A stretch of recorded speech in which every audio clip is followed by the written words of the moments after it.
जी नाज़रीन, ही जेके कश्मीर कंदकोट में जेके ख़ास तौर ते हिंदू जेके वापारी अगवा थी या जेका सिंध में जेका बदअमनी पखिड़जी वही है उन जे खिलाफ़ ही अॼु कराची में 3 तलवार ते जेको सिविल सोसाइटी पारां एहतजाज मुज़ाहिरो करे धरणो हुयो आहे। हिते जेके औरतुनि ॿारनि जी जेके मर्द आहिनि जेके सिविल सोसाइटी जा जेके नुमाइंदा आहिनि या मुख़्तलिफ़ जमायत सां जेके तालुक़ रखंदा उनजी वॾे तइदाद हिते शरीक आहे। अचो त हुन सां ॻाल्हि ॿोल कयूं त हुनजो हिन जेका सिंध में बदअमनी ताज़ी जेका लहर पकड़ी आहे उन जेके अगवाऊं थियूं आहिनि कश्मीर कंदकोट उन हवाले सां उनजो छा चवणु आहे? अॼु असां घर वेठा आहियूं असां अॼु इन मौक़े ते असां जिन तव्हां ख़बर आहे अॼु सिंध में अमन आहे अमन न आहे जंहिंजे करे घणनि माण्हुनि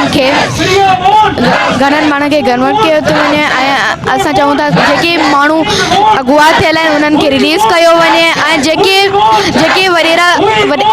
वॾेरा हिन धाड़ेलनि खे सपोर्ट था कनि उन्हनि खे कानूनी तौर ते रिलेक्स कयो वञे। अॼु जो असांजो जेको इहो मुज़ाहिरो आहे कश्मीर में मुसलसल जेको अगवाकारी आहे जेको डाकू राज हले थो पियो उन्हनि जे ख़िलाफ़ आहे। असीं चऊं था जेके बि मुग़वी आहिनि उन्हनि खे आज़ादु कयो वञे। हीअ कहिड़ी रियासत आहे जेको डाकुनि जे राज खे ख़तमु नथी करे सघे? छा सर्च ऑपरेशन नथा थी सघनि? छा हीअ रियासत जे कानून में को अहिड़ी गुंजाइश कोन्हे जेको उन्हनि जेके बि मुग़वी आहिनि उन्हनि खे आज़ादु करे सघे? असीं सम्झूं था त हीअ जेको बि सिलसिलो शुरू थियो आहे हिंदुनि जे ख़िलाफ़ हिकिड़ी साज़िश शुरू थी आहे। एहतियात थी वियो आहे कश्मीर कंदकोट में अगवा थियल मासूम 2 सालनि जी प्रिया कुमारी डॉक्टर मुनीर मुखी जगदीश पंहिंजो सागर कुमार जदीप कुमार नंढो मासूम ॿार उहे जेके कश्मीर कंदकोट में जेका बदनामी आहे जेका दारिल राज आहे असां हिन जे ख़िलाफ़ अॼु पुरअमन तरीक़े सां 3 तलवार ते एहतिजाज करे हुई।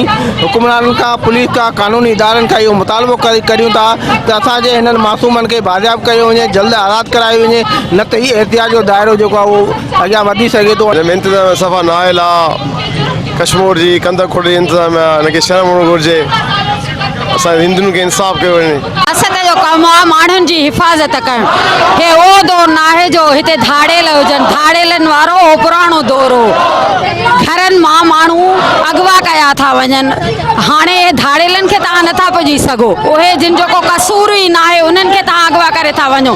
रियासत जो कमु आहे माण्हुनि जी हिफ़ाज़त करणु। हे कहिड़ो मुल्क आहे या कहिड़ी हुकूमत आहे? कि कश्मीर में और जो सिंध के जो नॉर्दर्न सिंध है उसमें जो है लड़कियों का बच्चियों का और माइनॉरिटीज़ का जो है वो फोर्स कन्वर्जन एब्डक्शन यानी कि उनकी जबरी गुमशुदगी की जा रही है। छोटी बच्चियों का मज़हब जो है वो बदला जाता है और जो उनकी फोर्स मैरिजेस होती हैं उनकी जबरी शादियां कराई जाती हैं। ये सब चीज़ें जो हैं कानून के ख़िलाफ़ हैं। ये सब चीज़ें जो है बैनुल अक़वामी कानून के भी ख़िलाफ़ हैं। और अगर हम देखें तो ये पाकिस्तान के लिए भी बहुत बुरा है क्योंकि ज़ाहिर सी बात है पाकिस्तान की तो बहुत बदनामी हो रही है इंटरनेशनल अरीना में भी। तो क्या रियासत की ये जिम्मेदारी नहीं है कि बच्चियों का प्रोटेक्शन करे? क्या रियासत की ये जिम्मेदारी नहीं बनती कि वो हर शहरी का, माइनॉरिटीज़ का, हिंदू कम्युनिटी का, क्रिश्चियन कम्युनिटी का, बाकी सारी हर मज़हब की कम्युनिटी का प्रोटेक्शन करे? ये रियासत की जिम्मेदारी बनती है। तो रियासत के लोग अभी कहाँ हैं? उनको अपनी सैलरीज तो मिल रही हैं, हर ब्यूरोक्रेट को, हर मिनिस्टर को, हर गवर्नमेंट सर्वेंट को सैलरीज मिल रही है, लेकिन वो क्या कर रहे हैं?